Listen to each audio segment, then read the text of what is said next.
Hello everyone, welcome back to our YouTube channel. Today we are discussing on the topic of sources of Uttarakhand history.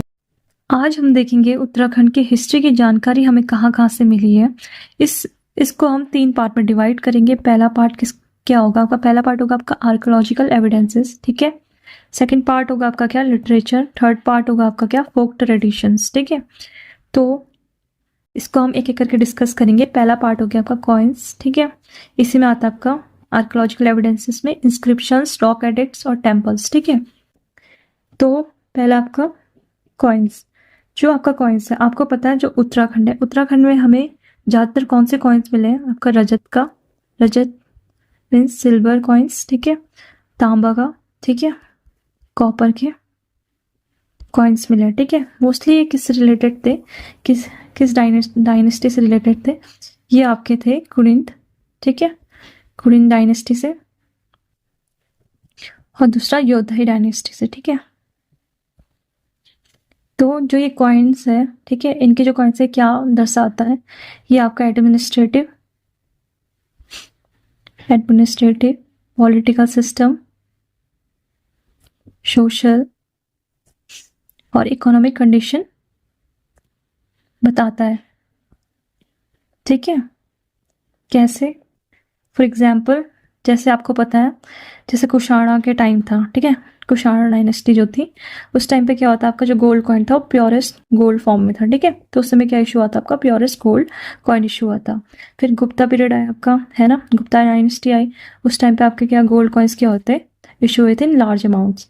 तो इससे क्या पता चलता है कि जो ये दोनों डायनेस्टी थी उस टाइम पर, इनकी इकोनॉमिक कंडीशन क्या थी? काफ़ी अच्छी थी, ठीक है, काफ़ी अच्छी इकोनॉमिक कंडीशन थी।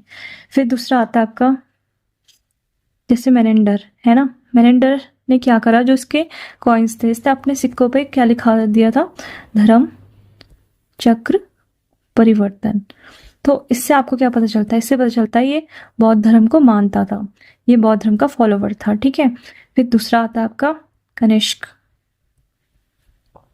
कनिष्क क्या कराता है? जो अपने सिक्कों पे, जो उसके गोल्ड कॉइन के सिक्के होते हैं, ठीक है, उस पर क्या कराता है? वो गौतम बुद्ध के या बुद्ध के इमेज को मिंटेड करा देता है, ठीक है। तो इससे क्या पता चलता है? ये भी बौद्ध धर्म का फॉलोवर्स था, तो बौद्ध धर्म को मानता था, है ना।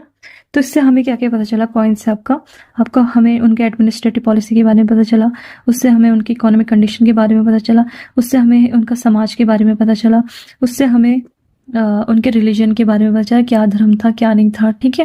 ये सारी चीज़ें हमें कॉइन से पता चली, ठीक है। तो ये यहाँ पे कुनिंद होगा, ठीक है। फिर शाक रूल इन उत्तराखंड, योद्धाई।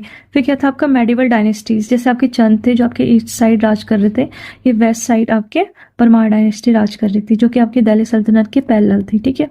अब आता है आपका इंस्क्रिप्शन, रॉक एडिक्ट्स। तो जो आपका इंस्क्रिप्शन है, पहला तो आपका Kalsi pillars, edict of Ashoka, इससे भी हमें उत्तराखंड की हिस्ट्री के बारे में जानकारी मिलती है। Prayagraj inscription of Samudragupta, Prayagraj inscription को हम दूसरा नाम क्या बोलते हैं? इलाहाबाद इंस्क्रिप्शन, ठीक है, इसको ये भी कहते हैं। ये किसने लिखा था? आपका हरिसेन ने लिखा था। ये किसका कोट पॉइंट था? आपका समुद्रगुप्ता का, ठीक है। इसमें भी हमें उत्तराखंड का वर्णन मिला है, ठीक है। अब आते हैं लाखामंडा इंस्क्रिप्शन, जो कि सिंहपुर स्टेट पे है। इसमें भी आपको उत्तराखंड हिस्ट्री के बारे में जानने को मिलता है। फिर बाराहाट में उत्तरकाशी इंस्क्रिप्शन है, उसमें भी हमें उत्तराखंड की हिस्ट्री के बारे में जानने को मिलता है। वैसे ही पांडुकेश्वर इंस्क्रिप्शन में, जो कि कार्तिकेयपुर में है, गोपेश्वर अशोकचल इंस्क्रिप्शन में भी जानने को मिलता है, जो कि आपका चमोली डिस्ट्रिक्ट में है, ठीक है। फिर गोपेश्वर शक्ति लेक, जो कि आपकी नाग डायनेस्टी से बिलोंग करती है, उसमें भी हमें उत्तराखंड की हिस्ट्री के बारे में जानने को मिलता है। फिर मोहनचंद्र धर्मपात्र कुर्मांचल किंग, इसमें भी हमें क्या उत्तराखंड की हिस्ट्री के बारे में जानने को मिलता है। फिर बहुत सारे टेम्पल्स हैं जिनसे हमें उत्तराखंड के बारे में जानने को मिलता है।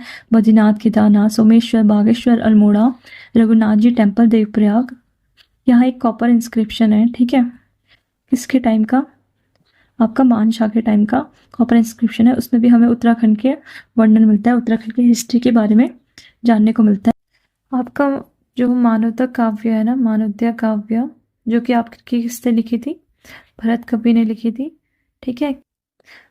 ये किसका कोट पॉइंट था? आपका मानशाह के टाइम पे लिखी गई थी, ठीक है।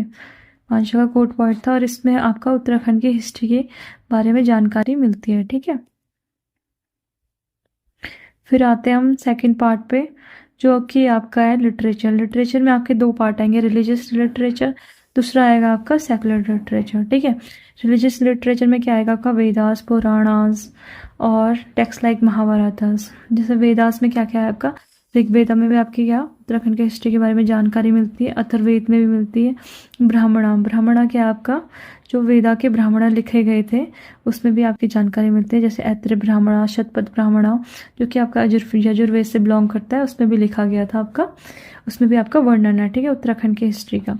ब्राह्मणा क्या है आपकी, ब्राह्मणा एक एंशियंट हिंदू टेक्स्ट है जिसमें आपका हाइम्स और मंत्रास है, उसको एक्सप्लेन किया है। जो डिफिकल्ट मीनिंग है उसको एक्सप्लेन किया है, और जो उसकी सीक्रेट मीनिंग है उसको भी एक्सप्लेन किया है। ठीक है, which are compose from 4 Vedas. ठीक है, उपनिषद में भी आप उत्तराखंड की हिस्ट्री का जानकारी मिलती है। जैन धर्म में भी, बौद्ध धर्म में भी, जैसे दिव्यांतना, महावंश, जाटका टेल्स, जो आपका बुद्धा का प्रीवियस बर्थ बताता है। ठीक है, फिर आपका पुराणास, वायु पुराण में, स्कंद पुराण में, विष्णु पुराण में, पद्म पुराणास में।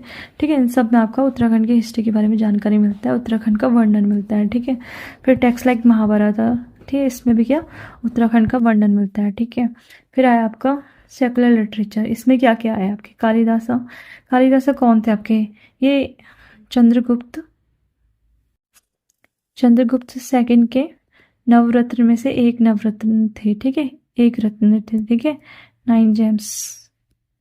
ठीक है, तो इन्होंने क्या लिखा था आपका, अभिज्ञान शकुंतलम लिखा था, मेघदूत लिखा था, रघुवंश लिखा था, कुमार संभव लिखा था। ये सारे आपके, इसमें हमें क्या मिलता है, उत्तराखंड की हिस्ट्री की जानकारी मिलती है। फिर आया आपका पाणिनि ने क्या लिखा था, अष्टाध्याय, इसमें भी उत्तराखंड की जानकारी मिलती है। ठीक है, फिर आया बाणाभट्ट, जिसने क्या लिखा था आपका, कदम्बरी और हर्षचरिता। कदम्बरी में तो नहीं, बट जो हर्षचरिता है उसमें आपका उत्तराखंड की हिस्ट्री का जानकारी मिलती है। फिर आया आपका, फिर बाणाभट्ट किसका वो था, कोर्ट पोएट था, ये आपका हर्षवर्धन का कोर्ट पोएट था। ठीक है, फिर आया आपका विनय पत्रिका, इसमें भी आपको उत्तराखंड की जानकारी मिलती है। फिर आया आपका गणराज वंश और मौलाराम, इसमें भी। फिर राजशेखर, जिसने क्या लिखा था आपका, काव्य मीमांसा। ठीक है, काव्य मीमांसा। फिर आया आपका फॉरेन लिटरेचर, जिसमें आपका विदेशी विवरण मिलता है। इसमें होता है आपका वेंचांग, जिसने क्या लिखी थी आपकी, सियुकी। जब ये इसने क्या करा था आपका, काशीपुर विजिट करा था, है ना, जब इसने काशीपुर विजिट करा था तो इसने काशीपुर को गौविषाण की संज्ञा दी थी। ठीक है, तो ये आपका हर्षवर्धन के दरबार के टाइम पर आया था। ठीक है, मगर अगर आपसे पूछेंगे इसका फर्स्ट आगमन कब हुआ था, तो आप क्या लिखोगे, भास्कर वर्मन के टाइम पर हुआ था, जो आपका कामरूपा का शासक था। ठीक है, फिर आता है आपके अलबरूनी, जो आपका गजनवी के साथ आया था। ठीक है, ये इसने क्या लिखा, किताब उल हिंद, इसमें आपको उत्तराखंड का वर्णन मिलता है। मेगास्थनीज, हेरोडोटस, टॉलमी एटसेट्रा, इन सब की बुक में भी उत्तराखंड की वर्णन मिलता है। ठीक है, उत्तराखंड की हिस्ट्री के बारे में जानकारी मिलती है। फिर आपका इस्लामिक लिटरेचर, जैसे शाहजहानामा, जहांगीरनामा, तारिक बदौनी, इन सब में भी आपको उत्तराखंड की जानकारी मिलती है। और अब आते हैं फोक ट्रेडिशन, लास्ट पार्ट, जैसे जागर हो गया, जागर इन कुमाऊं।